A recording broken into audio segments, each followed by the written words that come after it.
Now moving on to relative pronouns.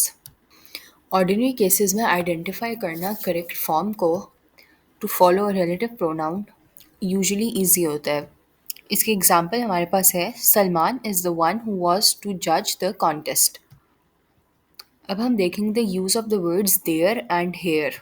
तो जब भी वर्ड्स देयर और हेयर यूज़ होते हैं किसी भी सेंटेंस को इंट्रोड्यूस करने के लिए, तो जो सब्जेक्ट है वो वर्ब को फॉलो करता है rather than preceding it.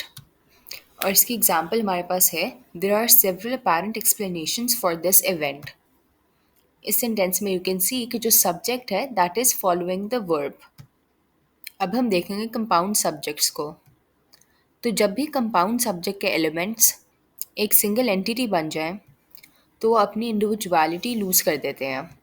Compound subjects की एग्जांपल हम देख सकते हैं in this sentence, bacon and eggs is your favourite winter breakfast. इस सेंटेंस में बेकन एंड एग्स एक सिंगल यूनिट की तरह यूज़ हुए हैं। अब हमारे पास एक और एग्जांपल है, 50 rupees was too much to pay for that article. इस सेंटेंस में भी जो सम ऑफ मनी है विच इज़ 50 रुपीज़, वो as a single unit use हुआ है। नाउ जो कलेक्टिव नाउन्स होते हैं, for example group, army, set और जूरी, ये यूजुअली एक सिंगुलर वर्ब यूज़ करते हैं। लेकिन इफ़ द राइटर या speaker in individuals of the group को सेपरेट एंटिटीज ट्रीट कर रहा है, तो जो उनके साथ एसोसिएटेड वर्ब होगा that should be a plural. ये हम एक सेंटेंस में यूज़ कर सकते हैं। For example, the committee was unable to agree on the decision of road rehabilitation in Burewala. इस सेंटेंस में यू कैन सी कि जो मेंबर्स ऑफ कमिटी है they could not agree on a single solution. This shows कि committee में there are more than one person. तो जब ये सेंटेंस में यूज़ किया है तो द स्पीकर मीन्स कि ये individual members are present in the committee, इसलिए जो हम वर्ब यूज़ करेंगे वो प्लूरल होगा।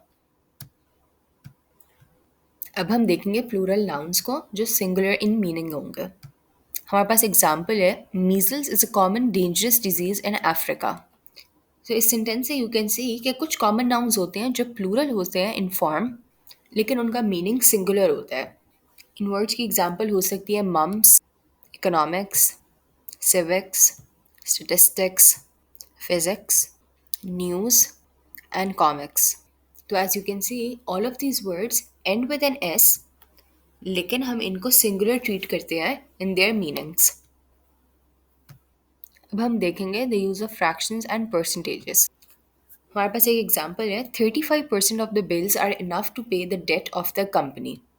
तो इस गिवन सेंटेंस में हमारे पास जो बिल्स हैं वो इंडिविजुअल आइटम्स के हैं, तो जो हम वर्ब यूज़ करेंगे उनको डिस्क्राइब करने के लिए दैट शुड बी प्लूरल।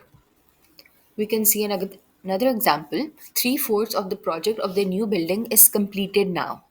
तो इस सेंटेंस में सिंस सिर्फ एक प्रोजेक्ट की बात हो रही है, तो जो वर्ब हम यूज़ करेंगे वो एक सिंगुलर होगा।